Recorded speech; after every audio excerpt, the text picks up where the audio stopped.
Chers amis, dans ces petits films, je vais répondre à quelques questions qui m'ont été posées concernant l'examen de demain.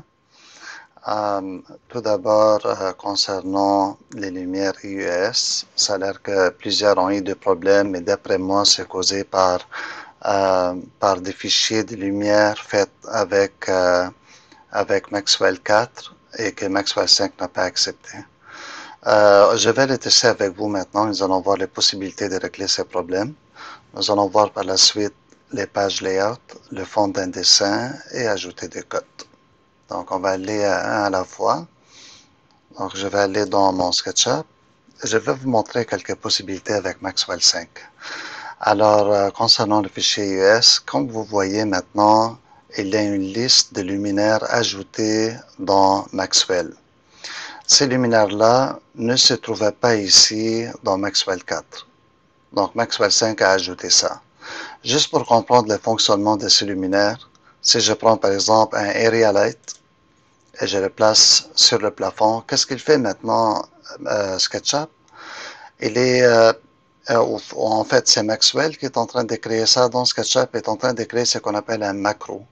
Donc, une procédure de création automatique où il vient de créer un component avec un matériau lumineux. Donc, si je place la luminaire, je vais aller par exemple ici dans les matériaux qu'il vient de créer. C'est un matériau tout simplement lumineux qui a un caractère émetteur 100 watts par 100 lumens par watt d'efficacité. Si je clique sur cet objet-là, comme vous vous rendez compte, c'est un component. Donc, il se trouve dans les components ici. Si je double-clique dessus, je rentre dans le component et je peux sélectionner la surface. Donc, ce qu'on a ici, c'est rien d'autre que le même procédé ou la même procédure que nous avons faite en classe pour créer un component lumineux. La seule chose, c'est que probablement certains gens ont demandé à Maxwell de créer ces procédures pour que ça soit plus rapide. Donc, moi, dans l'examen, je ne veux pas un panneau simple comme ça. Il faudrait qu'il y ait un panneau avec une épaisseur, avec un cadre. Vous pouvez commencer à partir de celui-là, donc le créer de cette façon, ensuite double-cliquer dedans et aller lui donner l'épaisseur si vous voulez. Mais il faut faire attention, par exemple, parce que là, le matériau lumineux, il est placé sur les côtés aussi. Donc, vous devez changer le matériau sur les côtés, peut-être lui donner un cadre autour. Donc, le matériau lumineux va rester seulement celui qui est dans le centre. Tout dépend de la forme du matériau. Donc, dans ce cas-ci, par exemple, si je change les matériaux, je pourrais comme placer des matériaux tout autour. Bref, c'est une possibilité. Mais si juste vous le faites de cette façon, il fonctionne. Donc ça, c'est un area light. Maintenant, je vais les fermer. Vous allez voir qu'il y en a d'autres types de luminaires. Vous avez ici HDRI light, qui est une lumière provenant du ciel pour créer une ambiance lumineuse. Ça, c'est une omnilight. Donc celui-là, théoriquement, vous le prenez, vous le placez un peu n'importe où dans l'espace. C'est un point lumineux. Vous pouvez penser à ça comme une lumière incandescente. Donc, je peux, cela ça a l'air d'une sphère, que je peux prendre cette sphère, le déplacer dans l'espace verticalement, donc avec la flèche par exemple vers le bas, en les plaçant quelque part ici. Comme vous voyez, le sphère, il est en plein centre de la chambre. Vous pouvez par exemple créer une lumière de ce type pour ajouter à l'ambiance s'il n'y a pas assez de lumière. Maintenant, après, j'ai le spot. Donc, le spot, c'est un spot. Il va créer comme un flashlight quasiment. Donc, c'est comme une lumière halogène. Si j'en place une ici, par exemple, ça commence à partir d'un point et ça se dirige de façon conique. Alors, vous voyez ici l'effet de ce luminaire. Il va allumer directement vers le bas. Et ensuite, j'ai un projecteur, on s'en sert pas, ça vous avez le moyen de placer une photo à la fin de la projection lumineuse. Donc, admettons que je le place en haut, Je lui dis c'est quoi la photo, il va projeter la photo sur le sol. C'est très utile pour créer des jets de lumière. Et le dernier, c'est les US. Donc, si je prends les US, vous allez voir la composition des US, c'est exactement comme je l'ai montré dans mon film précédent. Donc, admettons que je vais le placer ici plus proche pour pouvoir le voir. Après que je le place, voilà, il dit que c'est un émetteur IES. Il dit pas c'est quoi le fichier IES choisi. Et pour le moment, c'est tout ce que je vois ici. Donc, je vais changer la façon d'afficher à émetteur IES. Donc là, il dit que c'est ça la projection lumineuse qu'il fait. Je vais vous montrer avant comment cette forme est composée et par la suite, je vais vous montrer de quelle façon choisir un fichier US ici. Donc, j'ai choisi ça. C'est un component. Il a fait comme les area light. Je double-clique dedans et je me rends compte qu'il y a deux surfaces. Donc, c'est exactement comme mon procédé que j'ai expliqué. Sur la surface de bas, je vais voir la lumière IES. Donc, c'est l'appel IES Light. Et sur la surface en haut, normalement, je suis supposé de voir uniquement la, la, la source de lumière, n'est-ce pas? Comme ça. Là, ici, il fait comme, il met la projection deux fois. On va voir un peu plus tard comment exactement il allume. Donc, nous allons faire le rendu pour voir. Maintenant, juste avant de continuer, je regarde les IES Emitter.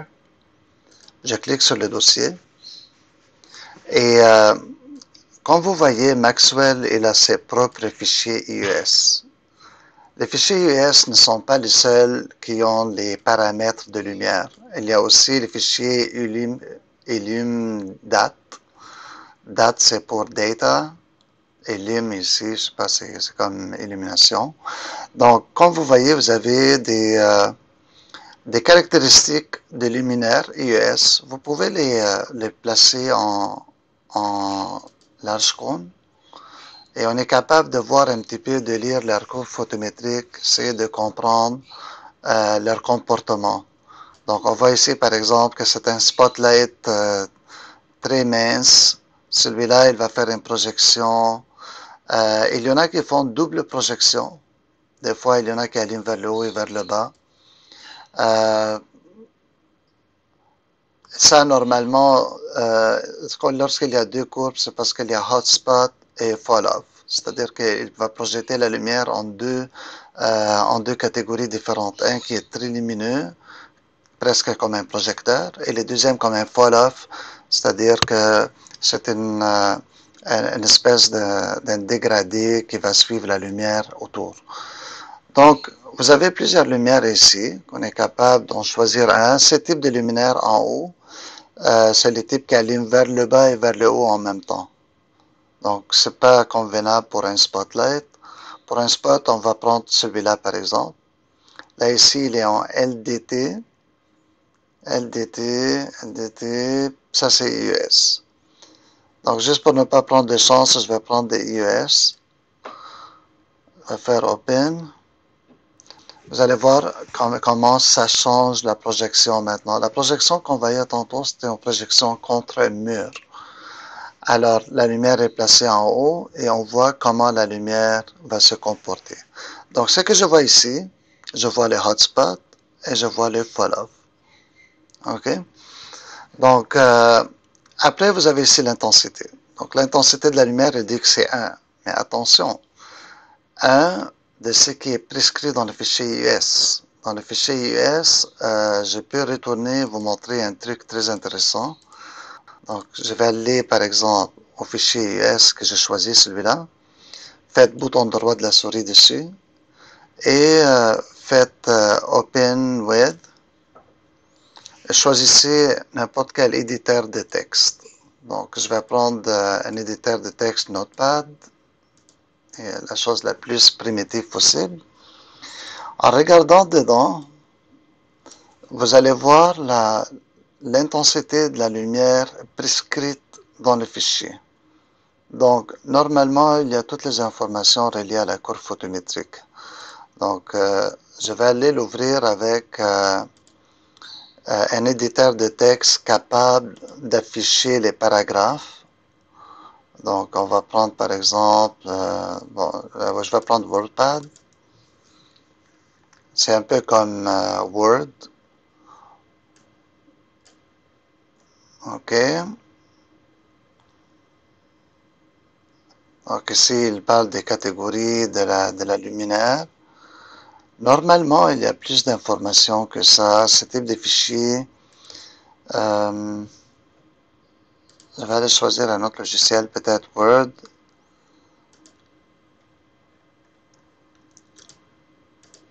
D'accord.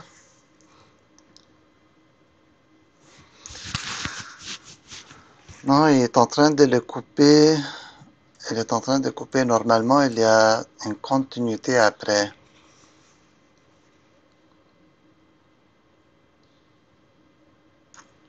Ok, si je vais à 437. Ok, là, il dit que c'est 26 watts. Vous voyez? Donc, il dit 26 watts. Et d'après moi, il dit ici l'intensité par watt. Donc, si on retourne vérifier reprendre celui-là, donc il va l'aimer de cette façon. Donc, l'intensité 1, c'est déjà écrit dans le texte, dans le nom du fichier, dans le fichier. D'ailleurs, si on regarde dans le nom du fichier, on voit 26 watts. C'est pas un luminaire très fort, c'est pas super puissant. Donc, si moi je lui dis 2, donc il va devenir maintenant 50 watts. Si je lui dis 3 ou 4, si je lui dis 4, il va devenir 100 watts. C'est comme ça que j'ai le double. Il ne faut pas que je rentre ici dans l'intensité, par exemple, euh, 500 watts, parce que c'est un multiple de la capacité maximale de la lumière. Ok, très bien. Donc, ce que je vais faire maintenant, je vais arrêter ça. Je vais le copier juste pour qu'il y ait un peu plus de lumière et nous allons voir ce que ça va donner. Donc, je vais prendre Move. Donc, je vais en mettre un peu à côté du mur pour qu'on puisse voir. Donc, je vais utiliser l'outil diviser par 3, comme ça je vais en avoir plusieurs. Et je vais lancer le rendu tout de suite. Donc, ça va être notre premier test. Ensuite, nous allons recréer le même luminaire. Nous allons le recréer d'une façon personnalisée. Alors, quand je regarde dans Multilight ici, je vois mon Area Light, il est 40 watts. Je vois l'Omnilight, il est 40 watts aussi. Le Spotlight, 40 watts. Et les IES, il est 4.3, un multiple de 4.3. Donc, c'est sûr qu'il n'y a pas assez de lumière, c'est tout à fait normal. C'est surtout causé par les paramètres de la caméra. Donc, la caméra, le shutter, il doit être quelque chose autour de 30 pour une photo intérieure. Et mon ISO, il doit être autour de 400 pour une photo intérieure. Donc, regardez déjà ce qu'on voit ici, c'est très bien. C'est tout à fait normal avec la quantité de lumière que j'ai. C'est normal qu'une chambre allume à cette quantité. Euh, je vais les laisser allumer la prochaine fois, voilà. Donc, je ne vais pas les laisser continuer maintenant. Mais j'aimerais vous montrer les fichiers IES qui ont été placés là-bas. Les voilà comment ils allument. J'aimerais vous attirer l'attention que on ne voit pas la source. Et ça, c'est le problème que Maxwell n'a pas su régler, que moi j'ai réglé dans mon film, que j'ai fait deux panneaux, mais les panneaux supérieurs, je lui ai donné une lumière Area Light plutôt que de lui donner une lumière IES. Et ils ont donné deux lumières IES, mais on ne voit pas plus. On va le voir seulement si on lui donne Area Light. C'est un problème qu'eux, ils doivent régler. Mais maintenant, on regarde la projection. Par contre, elle est superbe. C'est une belle projection. Ça correspond au fichier IES. C'est ce qu'on veut. La lumière Omni, elle est là. Donc, pour la lumière Omni, pour le futur, si vous faites, par exemple, une lumière de table, et vous voulez placer dans la lumière de table une lumière incandescente, mais c'est ça votre choix. Ça, c'est la meilleure chose que vous pouvez utiliser. Vous pouvez l'utiliser pour d'autres raisons aussi. C'est quelque chose de très intéressant à faire. La lumière omni, elle est très pratique. Des fois, on peut la placer dans un endroit caché pour éclairer un côté sombre d'une chambre, par exemple. Donc, j'arrête ça. Donc, ça, c'est notre premier test à fonctionner. Donc, je vais aller maintenant au deuxième test et faire exactement la même luminaire que j'ai faite dans le passé. Je vais la faire d'une façon très simpliste.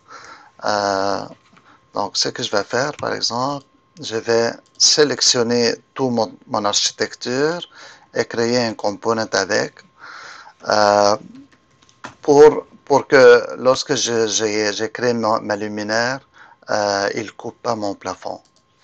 Donc, je vais créer maintenant. Normalement, moi, je préfère créer les components dans un fichier indépendant sur le 00. Créer ça comme un component, le sauvegarder comme un component sur l'ordinateur, puis après l'appeler dans ma boîte de components et l'insérer. C'est beaucoup plus utile que de créer les components sur place. Comme ça, vous aurez tous vos components créés ailleurs. Donc, comme j'ai dit, je vais faire ça très simple. Donc, je vais donner une épaisseur comme ça. Ensuite, ce que je vais faire, je vais dupliquer la surface. Pour ceux qui ne savent pas comment dupliquer une surface et la détacher, vous pesez sur CTRL et SHIFT en même temps. Donc, lorsque je prends l'outil de déplacement, Move, je sélectionne ma surface, je fais CTRL-SHIFT et je la déplace vers le bas. Comme ça, elle ne va pas le créer sur l'objet même, elle va le créer et le décaler en même temps.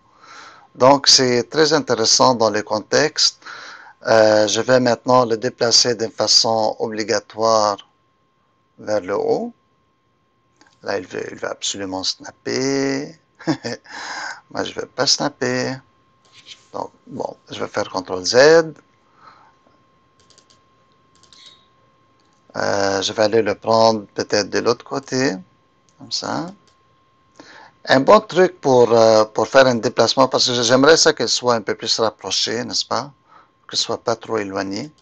Ce que je peux faire aussi, je peux le rendre plus petit, parce que le fichier US n'a pas besoin d'être la grandeur réelle. J'aurais pu faire ça en plan si je voulais être plus minutieux pour que ce soit parfaitement centré.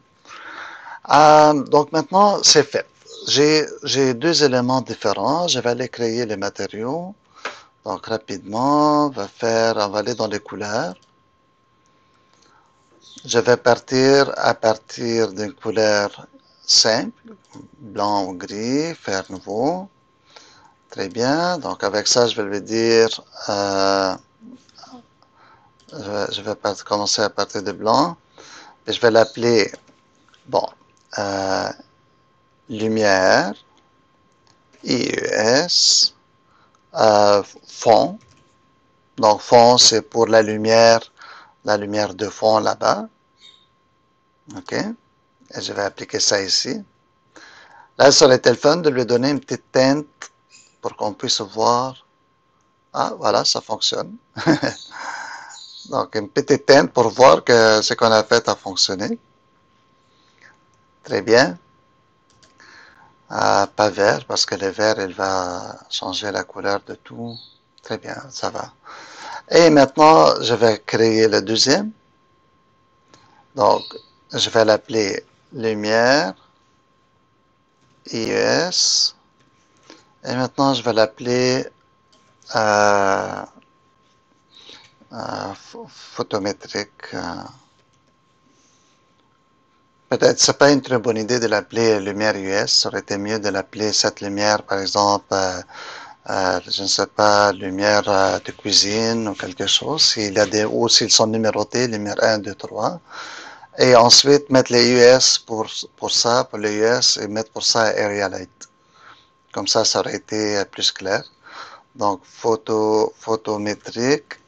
Je vais mettre photométrique pour le moment, juste pour me rappeler.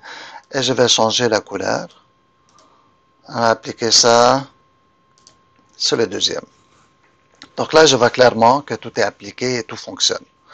Mon travail est presque fini. Je vais sélectionner tout ça, créer un component avec. Je vais l'appeler lumière IES parce que c'est ça ce que j'ai choisi comme préfixe. Donc, je vais aller avec mon préfixe jusqu'à la fin. Et maintenant, je vais aller dans Scene Manager. Et je vais assigner les lumières sur ces fichiers que j'ai fait. Donc, dans Lumière IES, pour le moment, je vais choisir d'aller avec SketchUp. Je ne vais pas aller avec des fichiers lumineux que j'ai créés dans Material Editor. Donc, je vais aller choisir Emitter ici. Je sens bien. Et dans Emitter, je vais lui dire, bon là, il dit 100 watts, 100 lumens par watt. Et pour le roughness, je vais le mettre à quelque chose de plus bas. OK. On peut même mettre le roughness à 0 parce que c'est de la lumière.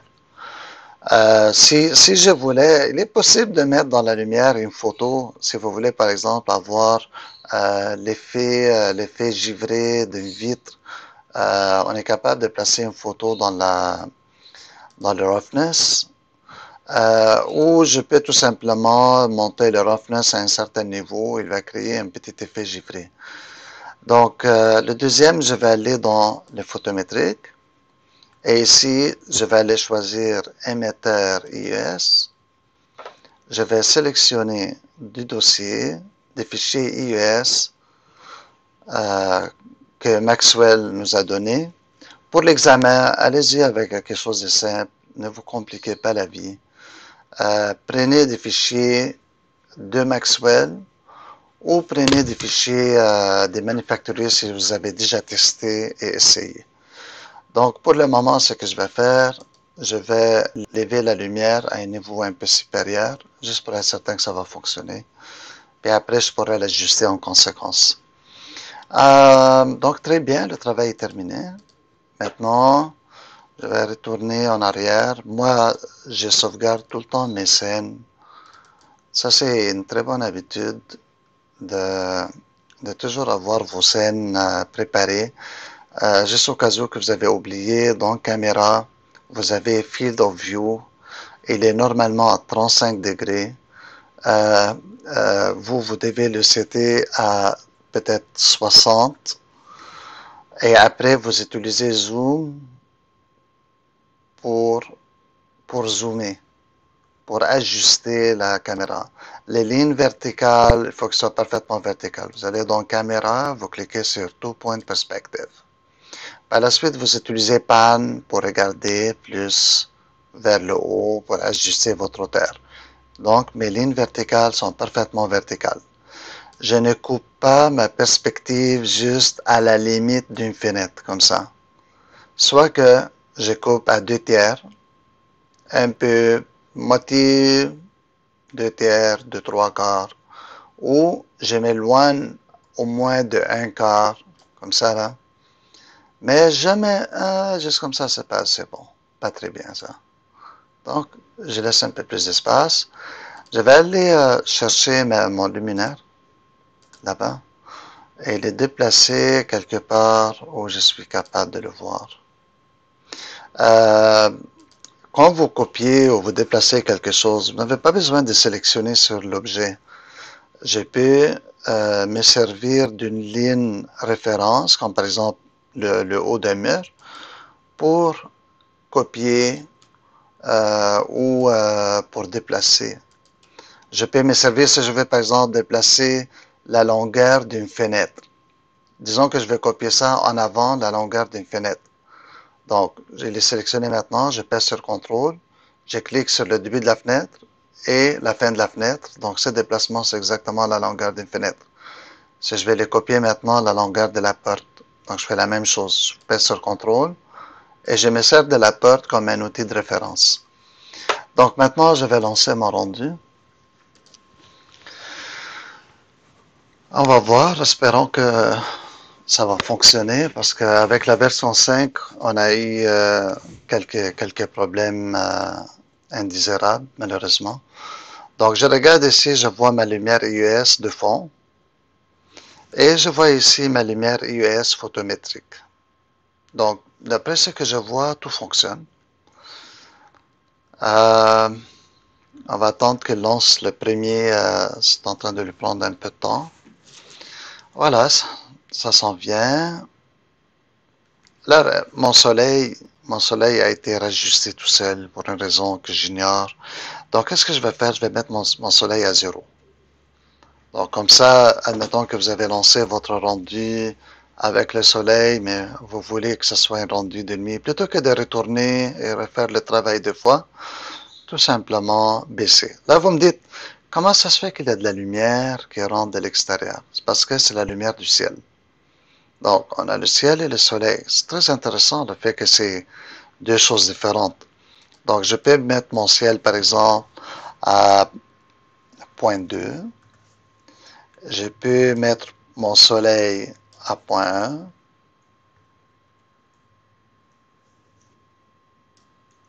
Hein? Ça aussi, je vais le mettre à 0.1. Comme ça. Ensuite, je vais, comme j'ai dit, je vais changer les shutters à 30.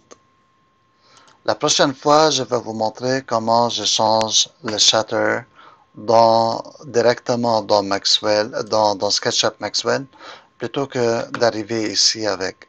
Donc là, je vais enlever toute la lumière, là, parce que moi, je vais tester surtout mes luminaires intérieures, n'est-ce pas? Voilà. Regardez ici déjà, je vois que ça fonctionne. Je vois que ça va fonctionner, ça a l'air tout beau. Mes luminaires fonctionnent bien, non pas de problème. Il allume jusqu'en bas et ils ont une belle apparence. Maintenant, je vous attire l'attention à un problème. Présentement, c'est comme j'ai une double lumière. J'ai les IES de fond, qui n'est pas un IES, n'est-ce pas? On a dit que c'est un area light. Il y a un area light dans le fond. Et il y a les fichiers IES photométriques par-dessus. C'est comme si je suis en train de faire un double éclairage. Mon fichier de fond, là, ma lumière de fond, disons que je vais le faire un peu plus blanc, moins vert. Et je vais aller le réduire à un point que à peine juste il donne une belle apparence lumineuse, mais je veux pas qu'il allume la pièce. Je veux que c'est seulement mon fichier US qui allume la pièce. Donc ça c'est un truc quand même important. Euh, de juste ajuster à peine pour que ce soit lumineux. Donc je vois ici il est encore lumineux. Admettons que je le baisse à 5. Qu'est-ce qu'il va me faire? Ah, il n'a pas encore mis à jour. Hein? Ah, là, il a mis à jour. Donc, à 5, il va être comme ça. Je trouve que c'est quand même pas aussi pire. C'est déjà bien. 5 watts, il allume presque pas le plancher. Il n'affecte pas le plancher, mais au moins, il s'auto-allume.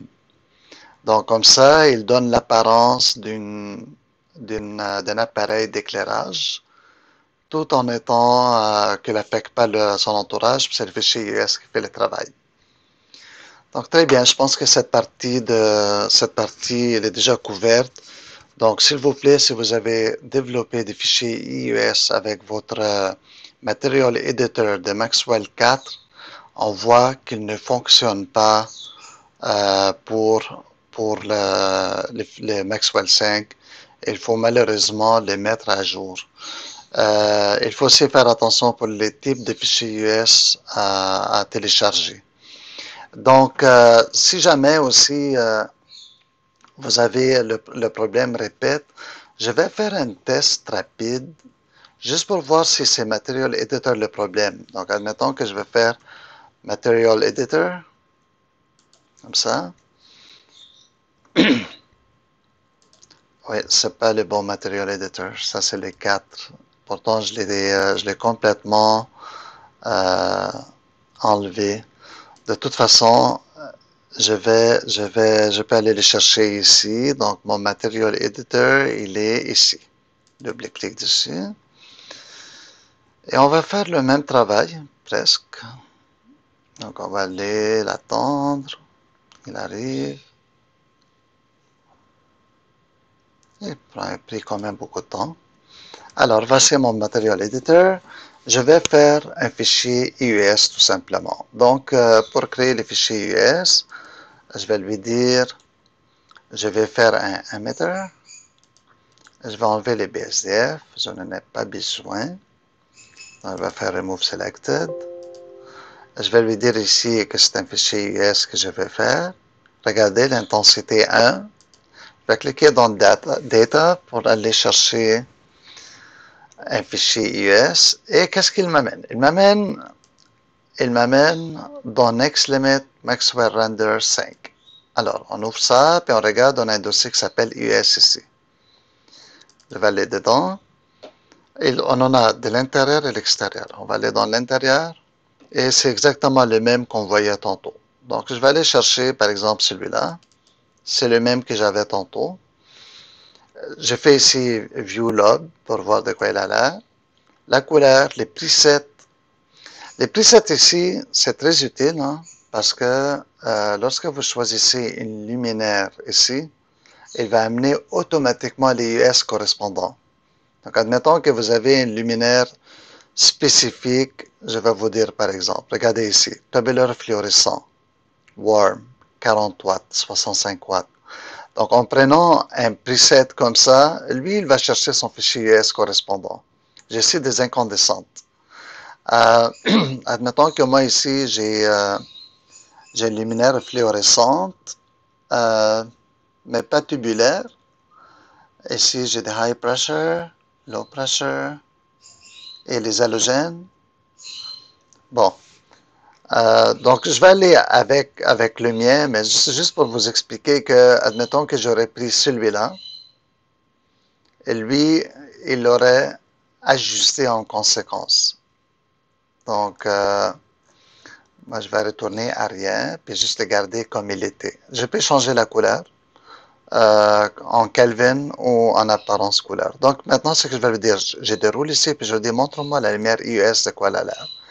Je fais Update, et voilà l'effet. Donc, ça fonctionne. Maintenant, je vais aller le sauvegarder. Donc, je vais faire Save Maxwell Material As.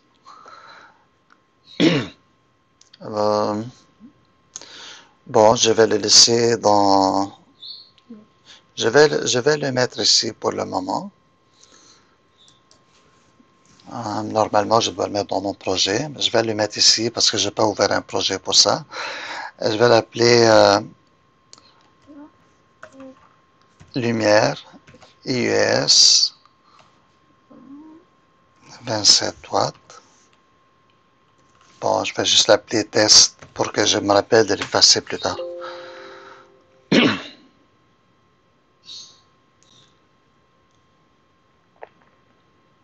Ah, j'ai pas le droit. Oui, j'ai pas le droit. Donc, je vais aller dans mes documents. Et dedans, dans l'enseignement. Puis ici, dans le tutorat que j'ai fait. Bien. Et dans le tutorat de Maxwell. Et ici, bon, il vaut mieux le mettre à la bonne place tout de suite.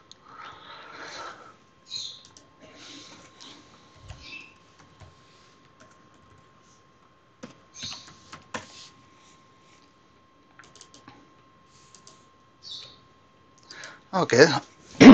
Très bien. Donc, on va les fermer maintenant. On retourne dans SketchUp et on va faire le test ultime.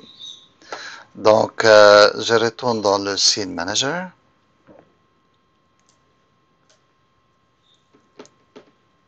Et ici, ça c'est ma lumière IES photométrique.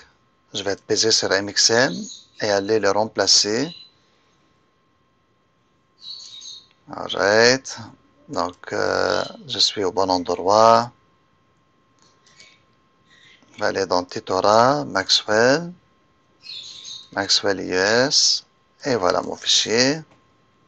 Il est comme ça, c'est très bien. Je le ferme et je vais effectuer le rendu. Donc, si le rendu fonctionne maintenant, ça veut dire qu'on aurait réussi à appliquer la lumière UES dans des situations différentes, soit de l'intérieur de SketchUp ou à partir d'un fichier Material Editor complètement indépendant.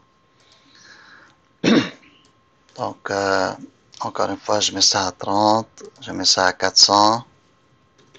Ça, c'est le standard pour une belle photo intérieure. Si votre photo a l'air trop sombre, n'allez pas augmenter la lumière, ajustez les paramètres de la caméra. Euh, donc, je vais mettre mon soleil et mon ciel à 0 et je vois que tout fonctionne. Vous voulez un autre test pour bien vérifier si ça fonctionne ou non? Mettez toutes vos luminaires à 0. Donc, je vais attendre une seconde. Il est en train d'updater, je pense. Ouais. Donc, je mets ça à 0, je mets ça à 0, je mets ça à 0. Et pas seulement ça, je mets aussi la lumière de fond à 0. Comme ça. Donc, la seule lumière qui est dans ma scène maintenant, c'est ma lumière IES photométrique que moi j'ai créée. Je vais laisser attendre qu'il fasse une itération dans 5 secondes. Voilà, elle devrait arriver.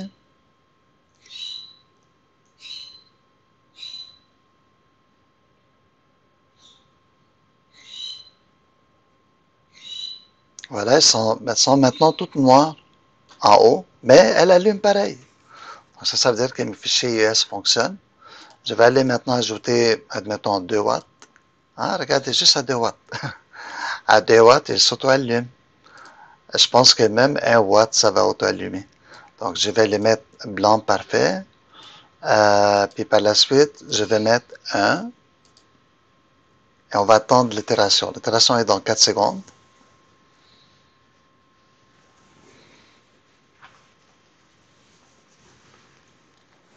Puis surtout, on va regarder l'intensité de la lumière en bas. Est-ce qu'elle va augmenter quand en haut, ils vont allumer? Voilà. C'est allumé. L'intensité reste pareille. En haut, c'est allumé. Puis en bas, c'est allumé. Il est possible de mettre de la transparence dans la vitre en haut. Vous pouvez la faire comme une vitre lumineuse, donc lui donner un double matériau si vous voulez aller travailler et le rendre vraiment comme intéressant. Donc vous pouvez créer deux layers, un layer vitré, puis la layer par-dessus lumineuse, et comme ça vous pouvez faire une composition de deux. Si vous voulez aller dans plus de détails, aller chercher le plus de réalisme possible, pour ça, regardez des tutorats additionnels. Ce qui est important pour cette partie de l'examen qui était juste à peine 4-5 cours, c'est de maîtriser les outils de base, de savoir exactement comment ils fonctionnent, et après, vous pouvez développer des méthodes additionnelles. Une fois qu'on a compris les principes, tout est faisable. Donc, je pense que je vais faire, je vais vous envoyer un deuxième film différent pour les layouts, parce que ce film est quand même assez long. Donc, un peu plus tard, je vous envoie aussi la partie pour expliquer comment changer le fond. Vous savez quoi, je pense que c'est pas très long. Puis ça se peut que je vais le faire tout de suite. Donc, je vais aller dans SketchUp, juste pour vous expliquer pour le fond là. Je vais expliquer deux, trois petites affaires intéressantes. Donc, la première, admettons que je vais créer une coupe. Vous savez comment créer les coupes. Vous allez dans Section, ici, puis vous allez le placer à une hauteur quelconque. Ensuite, vous pouvez sélectionner votre outil de coupe et vous la déplacez pour la placer au bon endroit. La prochaine chose, vous voulez vous placer en plan. Donc, vous allez vous placer en plan, comme ça. Là, ça, c'est en perspective. C'est pas beau. Vous voulez que ce soit en orthogonal. Donc, vous faites ça dans View, Parallel Projection. Donc là, je suis en plan parfait. Jusqu'à maintenant, ça va bien. J'ai la coupe qui apparaît. Ça, il faut pas. Il faut pas que ça apparaisse. Ça. Donc, il faut que vous l'enlevez. Vous allez dans Toolbars. Et ici, vous allez chercher les Section Toolbars, ici. Et dedans, vous allez voir que vous avez une option. Vous avez des options ici allumées. Enlevez ça. Comme ça, on ne le voit plus. Vous avez celui-là qui remplit les murs. Regardez ça. Celui-là, il fait le remplissage. Donc, vous le gardez pour que ça soit noir. C'est mieux. Euh, vous avez d'autres options. Vous voyez comme les lignes guides. Vous ne voulez pas voir ça dans un plan. Ils ne sont pas sans aucun rapport. Vous allez dans View. Et vous enlevez les axes. Ensuite, vous enlevez les guides. Et là, maintenant, votre plan, il a de l'allure. Bon, le fond, il est gris. Mais moi, j'aimerais peut-être l'avoir une autre couleur. Mais gris, il a l'air bien. Mais si jamais il est vert, moi, je veux surtout pas voir un fond vert pour un plan. C'est pas acceptable. Donc, dans Style, ici, ce que vous faites, vous allez dans vous allez dans Select et vous choisissez In Model. Dans le modèle, je peux avoir beaucoup de styles. Vous pouvez aller choisir des styles déjà existants, comme par exemple des styles techniques, straight line, et vous choisissez quelque chose, je sais pas moi. Là, présentement, moi, les miens s'appellent Architectural Design Style. Mais si je prends par exemple celui-là, regardez l'effet que ça donne. Donc là, vous pouvez déjà aller vers quelque chose de plus architectural. Peut-être avec des lignes fines, c'est ça, des lignes fines, c'est mieux. Là, il faudrait que vous retournez, vous enlevez les guides, vous faites tout le travail de nouveau. Mais regardez le plan, maintenant il est noir et blanc. Bon, vous me dites, vous voulez peut-être le plan coloré. Bon, si je vais dans Sketchy Edge, ici vous pouvez chercher un plan plus sketchy, qui a l'air comme fait à main levée. Moi, je ne veux pas ça pour ma présentation, mais des fois, dans certaines présentations, ça peut être beau. Bon, je vais aller dans une model de nouveau. Moi, je vais retourner à mon style architectural, celui-là. Là. Je vais l'appliquer. Maintenant, dans mon style architectural, je vais enlever les lignes guides, les axes. Bon, c'est bien. Et maintenant, je vais cliquer sur Edit. Et dedans, dans Edit, vous avez ici 5 catégories en haut. Les types de lignes. Donc ici, par exemple, les profils, il est à 2. Si je les mets à 1, ils vont être plus fins. Regardez ligne fine, c'est beau ça. Si vous avez vos murs remplis, donc je peux contrôler ça. Je peux contrôler plus de choses. Je peux faire des extensions. En ajoutant des extensions, je vais voir sur le coin ici, regardez. Il y a, bon là 2 c'est pas beaucoup là, on ne le voit pas beaucoup, mais si on le met 7, ah, regardez ça. C'est beau. Ça fait comme un peu style architectural. C'est pas aussi pire comme effet. Je vais rajouter 5. Disons que je les laisse. Je déteste pas ça, là. C'est quand même le fun. Il y a d'autres. Vous pouvez comme aller les googler, les chercher. Maintenant, je vais au deuxième. Le deuxième, c'est quoi? C'est Face Settings. C'est la coloration des faces. Et maintenant, moi, dans les Face Settings, j'ai l'option Texture. Ce qui veut dire que si je vais dans le matériau, je vais aller dans mes textures. Attention, est-ce que ce sont mes textures? Ah, parce que je suis dans Edit. Je vais aller dans Select. Et je vais aller ici dans Tuile, par exemple. Et j'applique une tuile. Les tuiles sont super laides dans SketchUp. Super laides. C'est comme... Ouf. Anyway. Oh là là là là. Pas possible. OK. Donc, si on va, par exemple, peut-être dans le bois, et bon, ils en ont un qui fonctionne, là, puis ça, c'est pas aussi pire. Oh. Bon.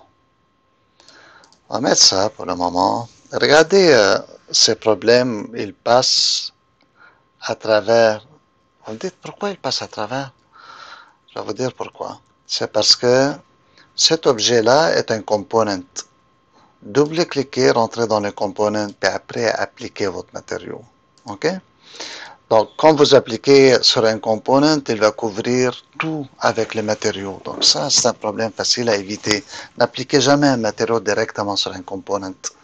Mais là, l'idée, c'est que je voulais vous expliquer, c'est que je retourne dans mes styles. Dans mon deuxième ici, les face settings, face parameters. Donc, je suis en texture. Je peux aller en surface ou en blanc ou en wireframe. Donc, je vais le mettre en texture. J'ai plusieurs options. Hein. J'ai l'extrait aussi. Bon. Maintenant, je vais au troisième. Le troisième, c'est Background Settings. Ah, là, vous allez tout comprendre. On va dire, c'est ça, c'est les backgrounds. Donc, je clique ici. Et je vais le mettre tout simplement tout blanc. Et c'est fini. C'est parti. Si vous avez une autre affaire, mais je ne sais pas, là vous me dites, mais comment sauvegarder tout ça? C'est simple, vous sauvegardez une scène. En sauvegardant une scène, il dit, veux-tu faire ça un nouveau style? Parce que les autres, ils ont un style avec le background gris. Lui, il a le background blanc. Je dis, oui, c'est un nouveau style. Il va me sauvegarder ça comme un nouveau style. Donc, je double-clique sur ça. Ah, mon background est gris. Je double-clique sur ça. Mon background est blanc. C'est beau. Vous faites ça pour les coupes et pour tout, c'est la même affaire. Là, vous me dites, mais comment ça fonctionne tout ça dans le layout?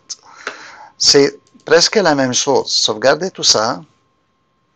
Et on va aller dans layout. Juste pour commencer, pour layout, c'est pas compliqué. Quand vous faites une new, prenez une belle page avec une cartouche. C'est ça la beauté des layouts. Ne prenez pas une page qui n'en a pas. Donc, si je prends par exemple une page A3, peut-être que pour l'examen, on aura besoin de A2. C'est entre A3 et A2, je ne suis pas certain là. Mais disons que je vais prendre un A3. Et si j'ai les cartouches à côté, et il y en a d'autres où la cartouche est en bas. Donc, tout dépend. Je vais prendre celui-là pour le moment. C'est très facile à changer à côté. Hein. Vous avez juste à cliquer sur quoi que ce soit. Vous approchez pour bien voir. Donc, vous cliquez, vous double-cliquez et vous changez et c'est tout. Donc, ici, vous rentrez la date. Donc, admettons qu'on va dire 2020, 02, 22.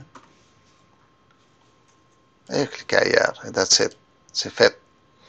Donc, le nom, double-cliquez, faites toute la même affaire. C'est pas compliqué. Je retourne un peu en arrière maintenant. Et je vais placer mon SketchUp. Donc, ce que vous faites File, Insert. Vous pouvez insérer une image, une photo. Donc, si, admettons, sur la première page, je vais mettre une image. Je ne sais pas c'est quoi tes images. Admettons que ça, c'est votre rendu. Hein. Vous allez le mettre sur la première page, comme ça. Donc, je vais le centrer. Vous pouvez le mettre comme pleine page aussi. Vous pouvez couvrir tous les cadres et juste mettre votre nom en dessous. Je ne sais pas. Mais c'est toujours bien. Honnêtement, ce cartouche est très chargé. Il en a beaucoup. Moi, j'aime les cartouches pour les présentations. Normalement, ils sont moins grandes que ça. OK. Donc, là, la prochaine chose, les pages. Et si vous avez cover page, ça, c'est votre cover page. Donc, désolé. Je retourne. Je prends ça. Je fais X, CTRL X. Je vais être sur le cover page. Ah, ça, c'est beau à faire. On place ici la première image, comme ça, peut-être donner un petit cadre, comme ça. Et on élargit ça. Voilà. Donc, on va faire une présentation. Il est possible de centrer. Lui, il vous dit, tu es à combien de centres et tout. Il y a plein de paramètres, de modifications. Donc, ça, c'est la première page. Pour l'examen, je m'attends comme votre nom, les clients, moi, le nom de projet, examen, puis tout ça. Donc, l'inside page ici, je vais aller chercher mon fichier Maxwell. Mon fichier Maxwell, SketchUp, désolé. SketchUp, celui-là. Et maintenant, qu'est-ce que je vais trouver ici? Voilà, il me place. On va le placer ici. Il y a une erreur. On va voir c'est quoi l'erreur tantôt. Je vais aller dans le fichier SketchUp. Donc, vous voyez ici, il y a un module SketchUp Model. Et dans SketchUp Model, je peux lui dire quelle vue je veux voir. Donc, les scènes, moi, j'ai la scène 1 et la scène 2. Là, pour une raison ou une autre, il ne veut pas l'afficher. Je vais essayer de voir pourquoi. J'aime beaucoup quand j'ai des problèmes avec des fichiers. Vous ne devez jamais regarder ça comme quelque chose de mauvais. Au contraire, il faut vous regarder ça comme quelque chose de positif. Que lorsque vous avez un problème, ça vous aide, ça vous donne la possibilité d'apprendre c'est quoi le problème et de le régler pour la prochaine fois. Donc, vous voyez, j'ai tout simplement cliqué sur l'indice de l'erreur et il a fait afficher. Donc, maintenant, à partir de là, je vais sélectionner et moi, ce que j'aimerais afficher ici, c'est mon plan. Donc, je vais cliquer sur scène. Étant donné que mes scènes sont sauvegardées, j'ai juste à aller chercher la scène. Vous n'êtes pas supposé d'aller... euh, donc là, il m'affiche l'erreur une autre fois. Ok, le voilà. Donc, j'ai encore une fois, j'ai cliqué, puis il m'a la ramené. Alright. Maintenant, la deuxième chose intéressante. Ma scène est là. Elle est texturée, elle est toute belle. N'allez pas faire de collage avec plein des plans. Faites un plan sur page, ça va être bien. C'est mieux, c'est plus propre, c'est toujours safe. Il n'y a jamais personne qui va vous blâmer d'avoir mis un plan ou un dessin sur une page. C'est toujours safe. Si vous faites des collages, des fois il manque de place, vous ne pouvez pas mettre des codes, pas de commentaires. C'est mieux d'aller comme ça. Donc, j'ai placé ma scène. Lui, il reconnaît que c'est un top ortho. Donc, qu'est-ce que je vais aller? Je vais aller dans Scale.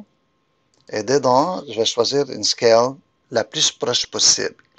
Donc, la plus proche de 1,56e, c'est 1,50e. Ah, un peu plus grand, mais c'est parfait ça. Là, je suis à l'échelle, mon dessin est propre. Si votre dessin il est en pied-pouce, je pense que dans mon cas, c'était pied-pouce. Alors, un cinquantième, c'est un quart de pouce égale à un pied. Ça va être un peu plus grand, ouais. Mais c'est correct. Donc, maintenant, je suis à l'échelle impériale. D'accord? Alors, vous n'allez pas oublier de mettre le nom de votre dessin. Donc, ici, vous avez Scaled Drawing. Donc,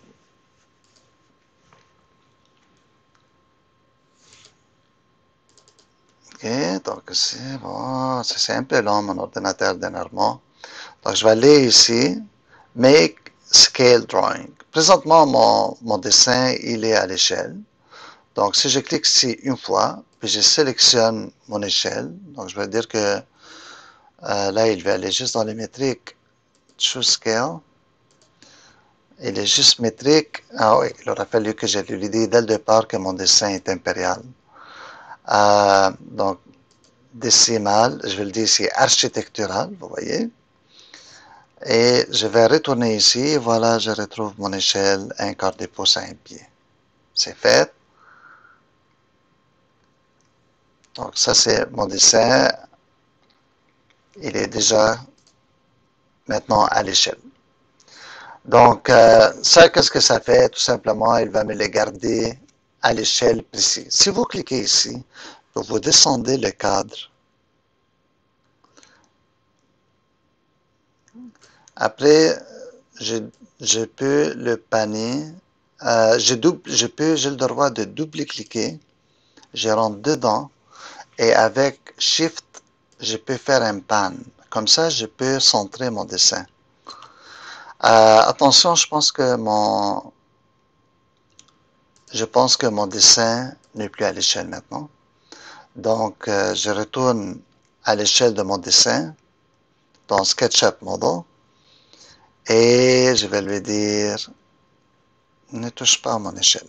Okay? Donc, on va le faire comme ça.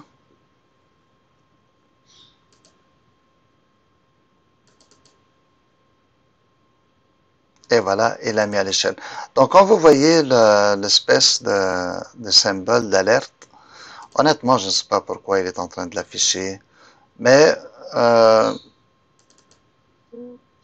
là, on va faire avec les shifts pour le centrer comme ça. Si vous avez l'alerte, vous pouvez tout simplement cliquer dessus pour l'enlever. Lorsque vous êtes dedans en train de travailler, vous double-cliquez. Quand vous terminez, vous double-cliquez dehors et vous sortez de mode édition. Donc maintenant, si je sélectionne mon dessin une seule fois, je peux faire afficher l'ombrage. Ah, ça c'est render. Vous faites auto et il va le faire tout seul.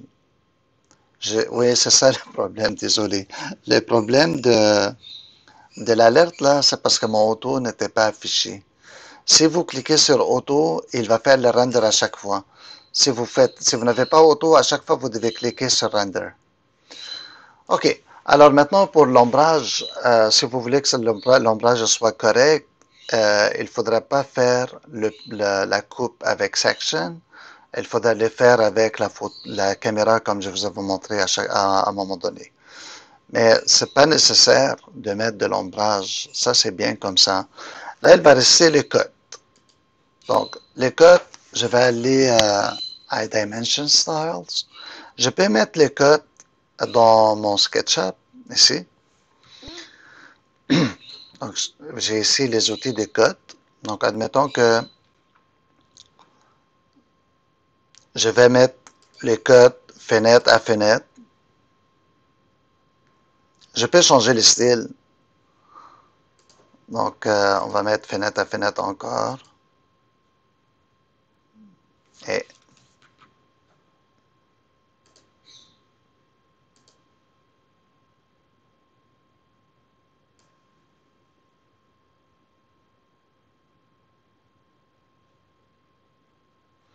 il ne veut pas snapper. Ça, c'est triste. Normalement, il est supposé de snapper. Je vais voir le Dimension Styles.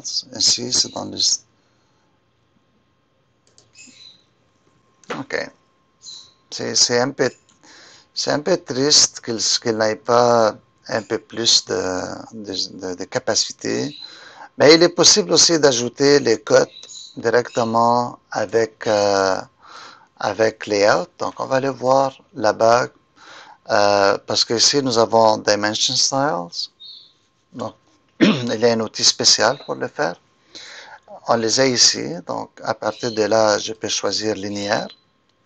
Il est possible de placer le premier. Là, il me le met en mètre. Donc, avant de continuer ici, je vais lui dire que je vais le sélectionner. Et je vais lui dire que c'est en architectural, en inch. Je regarde 4 pieds 2 pouces, donc c'est vraiment intéressant. Il a reconnu l'échelle. Donc je vais continuer maintenant. Mais cette fois-ci, je vais faire attention. Je vais lui dire que c'est architectural d'emblée, n'est-ce pas? Et ici, je lui dis que le texte doit être above, par-dessus. Donc, je continue. Ah, là, il snap. Et là, il a snappé, là. Moi, je l'ai déplacé après, mais ça fonctionne. Donc, comme ça. C'est pas AutoCAD, disons. On s'approche. Mais il est capable de faire le travail pour quelqu'un qui a comme un petit projet, il ne veut pas avoir AutoCAD qui coûte une fortune. Donc, il a snappé. Je sens le snap embarqué dessus. Puis en passant, c'est des jolies cotes. Les cotations ils ont l'air bien. Donc, je continue de ce point à ce point. Il faut faire attention. Regardez, je pense que je l'approche. Voilà, il a snappé dessus.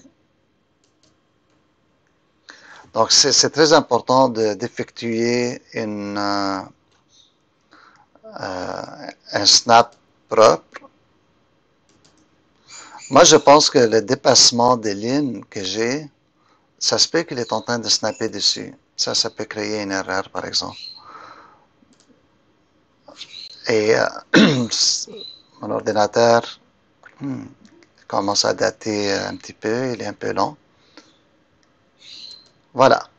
Donc, qu'est-ce que je fais? Je fais, regardez les derniers, je l'ai mis à l'extérieur, c'est faux, il faut qu'il soit à l'intérieur. Lorsque vous terminez, vous faites le snap général. Le code général, là, comme ça, 35 pieds. Et ça c'est bon, ça. Donc ça, je l'enlève le dernier. Donc, pour ceux qui veulent savoir comment faire les codes, voici la réponse. Voilà, comme ça, vous allez voir que il snap quand même assez vite. Il les reconnaît, mais après, il a tendance à désembarquer. Donc voilà. Donc vous voyez ici la différence de ligne. Je sens comme s'il y a une petite différence de ligne. Non, non, il est parfaitement embarqué dessus. Vraiment, la ligne est parfaite. C'est juste un effet visuel de loin. Donc ça, c'est un joli cut. Ça fonctionne bien. Donc faites la même chose pour les élévations, pour les coupes. Et voici votre plan de travail est fait. Donc vous allez mettre les cotes en bas aussi. Si vous avez plus qu'un dessin par page, il faut mettre des noms pour chaque dessin. S'il y a un seul dessin sur votre page, vous pouvez mettre le nom seulement sur la page avec l'échelle correspondante. Donc, il faut normalement qu'il y ait un endroit Sheet Description. Donc, ici, ça va être un double-clic. Comme ça, on appelle ça plan de rez-de-chaussée ou autre. S'il n'y a pas un endroit sur ces cartouches pour l'échelle, mais on peut ajouter l'échelle, on peut ajouter du texte pour l'échelle. Il faut absolument que l'échelle soit mentionnée. D'accord, donc je pense que ça couvre pas mal tous les types de problèmes que vous aviez. Lorsque vous terminez, très important, vous faites export en PDF. Vous lui faites exporter toutes les pages. Donc vous allez faire Save. Ah, désolé, il faut lui donner un nom. Donc disons examen. Dans l'examen, écrivez votre nom de famille. Écrivez votre nom de famille, le prénom, puis examen 1. Donc, comme ça, je peux savoir c'est qui la personne. Alors ici, regardez, on peut sauvegarder les deux pages d'emblée. La résolution médium, peut-être c'est mieux de le mettre à high. OK. Puis je fais l'exportation.